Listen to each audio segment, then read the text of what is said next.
Alright, so we should now be in the who, what, when notes. And today we're just going to be doing some of the definitions that we do a lot in statistics. So first of all, if you are using the textbook, I do try to put page numbers so that you can reference some of this as well. So we're going to look at what type of data that we need to collect. So the first thing that we need to know is what actually is data. So data is considered values. And this can include numeric, because a lot of times we think of things that are numeric, but this also includes non-numeric.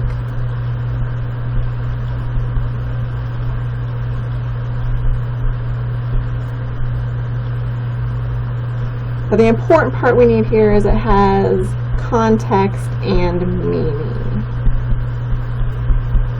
So just being given a number by itself is useless unless we actually have some context or meaning behind that number.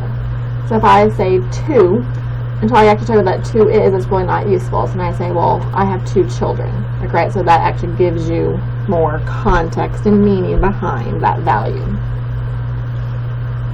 We look at like the who, what, when, where, why, and how type of data. We're going to start with the 3 things that we always have to know. We always have to know why we're collecting the data, who we're going to collect the data on, and then what data we're actually going to collect.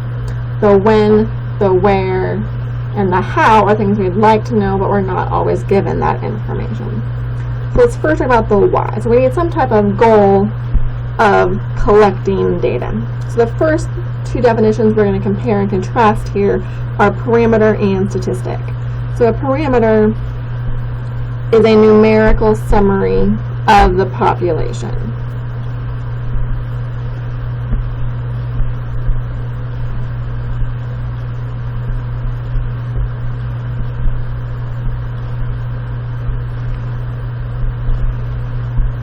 Whereas a statistic is a numerical summary of the sample.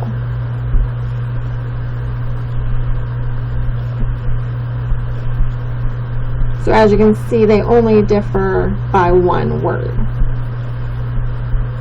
This very last one. So of course, an easy way to remember it is parameter and population both start with P, statistic and sample both start with S. I want to give you an example of what I mean by each of those. So for example, we might want to know what the mean age is of all NKU students. So all NKU students would be our population, and we want this numerical summary of the mean age of those students.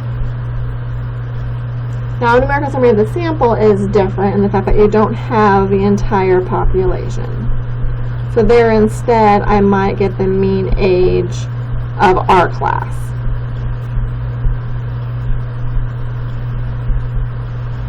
And I don't have everybody, it's just a sample. I'm also using this numerical summary of it. Of course, I'm very vaguely defining them, but this kind of leads us to wanting to know, well, what exactly is a population? What exactly is a sample? How are those different? How are those the same? So that leads us to who we're working with. So what individuals, this could be people, objects, animals, do our observations consist of? So the first thing we have to define is what's called an experimental unit. And that's the individual record that the data will come from. So this could be a person, a lot of times it is. You know, it could be an animal that we're looking at. It could be a plot of land that we're measuring. So we need to know what kind of, when I look at one record, what does it actually represent? From there, the population consists of all the possible experimental units of interest. So for example, up here, my population would have been all NKU students. I don't want to look at anybody else. I just want to look at the NKU students. Versus a sample are the ones that we actually collect the data on. So I didn't get all NKU students and find their age. I just looked at our class instead. So our class would be the sample, since they're the ones I actually collected data on. an important piece of this idea is we look at first defining who our population is, even though we're very seldom ever going to have or get data on it entirely. The reason why we want to know our population is we want to make sure that our sample is part of that population. So if I'm interested in all NKU students, I'm not going to take a class from UC and record those ages. I want to make sure that my sample is part of my population. So we have why we're collecting data. We have who we're going to collect the data on. Now, of course, what data do we actually need? So the what is defined as the variables that we are collecting. So first, what is a variable? So it is the information that's collected on an individual experimental unit.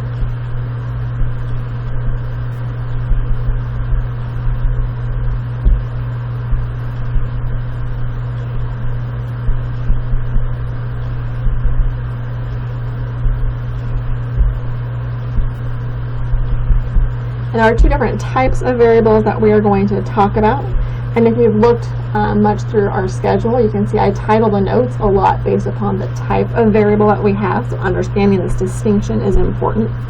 So first, what is a categorical variable? First of all, sometimes a categorical variable is also referred to as a qualitative variable.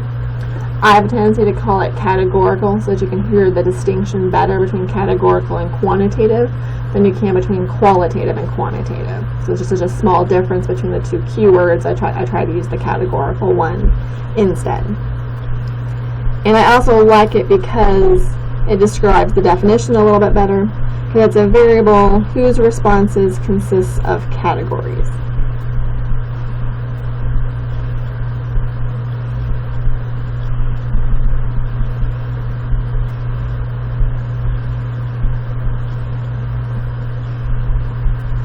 Whereas I jump ahead here to a quantitative variable, it is a variable whose responses are numeric,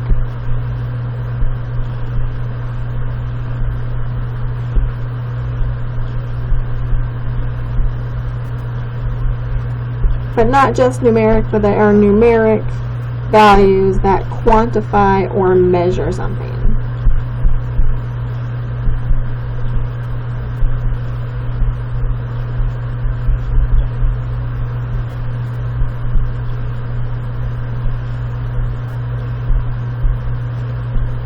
So I'm going to give some examples of us figuring out where each of them go, so we can understand, especially this last part of this one, that quantify or measure something. Alright, so let's talk about if one of my variables I was collecting was gender. What kind of variable would gender be? Well, gender, my options are male and female. So that's going to be a categorical variable because I fall into one of those two categories. First, if I go back to our previous example, if I was looking at recording the age of somebody, well, age is a number. Now, does it really quantify or measure something? I mean, yes, it does. So if one person is 20 years old, another person is 25 years old, I can see that there's a 5-year age difference between those two, and that difference means or measures something for me. Right now, if I give the example of your weight, where would weight go? Well, weight, again, would be a quantitative variable. First, I gave your race or ethnicity. Right, you're going to fall into some category when it comes to that. Now, let's maybe get a little bit harder. Where would you think GPA would go? Well, let's start by thinking, well, GPA is a number. Like, right, so our gut instinct would be that it's quantitative. Does it quantify or measure something? So if I have a 3.5 GPA and you have a 3.6 GPA, do you feel like that quantifies or measures something? Yeah. Right, so that would be a quantitative variable. What if I asked you for your area code? Area code is also a number, right? So it's a numeric value. But does it quantify or measure something? So let me give you an example. So I'm originally from Nebraska, and I kept my area code when I moved here, which my area code is 402. I moved to Kentucky, and Kentucky, the area code where I am is 859. So my area code more than doubled. That doesn't really mean anything, right? I mean, the fact that it's a number isn't actually something that's quantifying something. If I think about area code, it really tells me geographic location. So that's actually, even though it's a number, it's going to be a categorical variable. Hopefully that one makes sense. Another example that sort of falls into that category, if you look at our online evaluations that the students fill out. So a lot of times we ask you to rate professors on a scale from 1 to 5, with 5 being best. So if someone were to ask you, do you feel like you learned a great deal in this class? And you say a 5. Well, really you're saying, I learned a great deal in that class. Also, your definition of 5 and your friend's definition of 5 could also be different. So if a number is subjective, it's definitely going to go up here. So anything that you have, like where you're rating on a scale of something, that's technically a categorical variable. When we're talking about a quantitative variable, these are going to be objective numbers.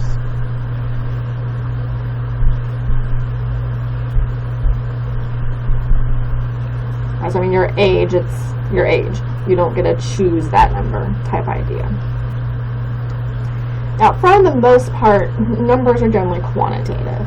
And as we go further into the class, when we talk about quantitative variable, usually it's going to be something that calculating the mean is going to make sense for. Like it wouldn't make sense to calculate the mean area code. That's not going to give me any information. But for the most part, these usually seem pretty easy for students of understanding categorical versus quantitative. And that's really how everything else is going to be driven in the class. If you know it's a categorical variable, this is what we're going to do. If it's a quantitative variable, this is what we're going to do. So if right now these two are making total sense of which is which, don't let that overcomplicate things as we begin to look more and more at that formula sheet, because what formulas we use are strictly driven by what types of variables that we're working with. So try not to let that overwhelm you. So we discussed that the who, the why, and the what are the three things that we always have to know. If possible, we like to have the where, the when, and the how. So where do we actually get the data? So like, if we're looking at the United States versus Mexico, that's going to be a very different type of idea to be looking at. The time frame that we got data from. So if we're looking at gas prices from 2001, could be very different than, for example, 2011. There's an example that sometimes I look at in a class. I'm looking at whiskey prices, but it's from 1961, right? So knowing when the data is collected to know if it's really useful or applicable to today's society is a useful thing to know. Not always given to us. And of course, how people get the data, we're going to talk about this quite a bit, but a lot of times people don't talk about how they got it. But so for example, if I'm looking at getting people's age, how am I getting that? Am I asking them face to face? Am I asking them to fill out a form? Am I getting it from birth records? How am I actually getting that data? And also, how did we pick who our sample was? Those are going to be important things that we're going to want to talk about as we go further in this set of notes. But first, we're going to look at one small example to try to understand some of the definitions that we've covered thus far. So for our first example, we're going to do something pretty basic. We're going to look at, we're interested in estimating the mean age of all undergraduate students at NKU. So we take a random sample of 100 undergrads at NKU and recorded their age. So let's go through some of these definitions of what is our population of interest. So the population here, right, all we're interested in is all undergraduate students at NKU.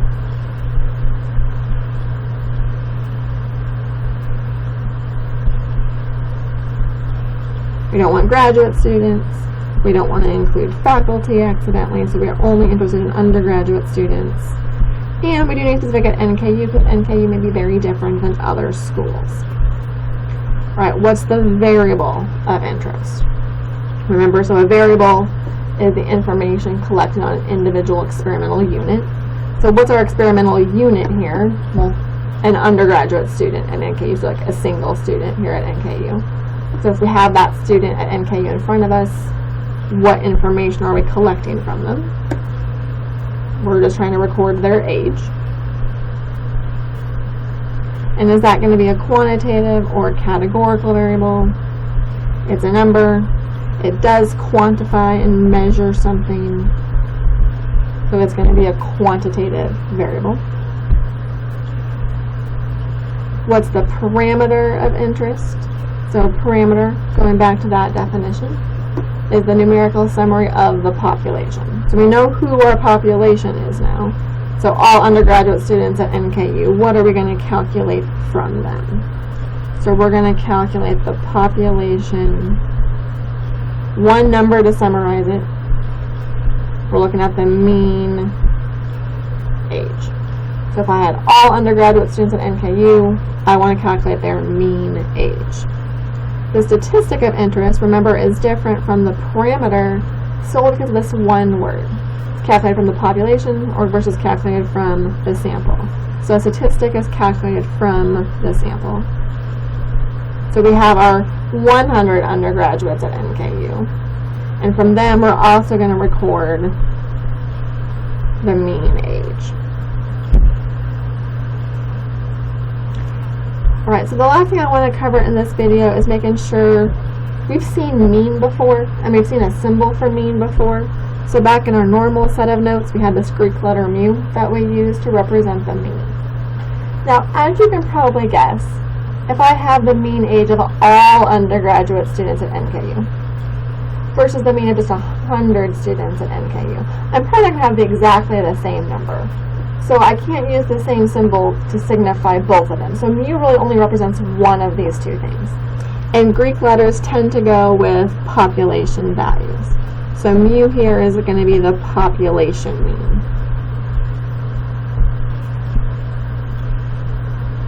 So we do have a different symbol for sample mean.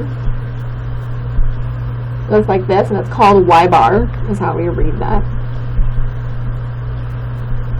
And it's just the sample mean. And again, we like to use the different symbols so I can recognize when I have everybody, my entire population, versus just a subset or a smaller group called a sample of that population. Now in class, we will start by looking at another example of applying some of these definitions to a problem.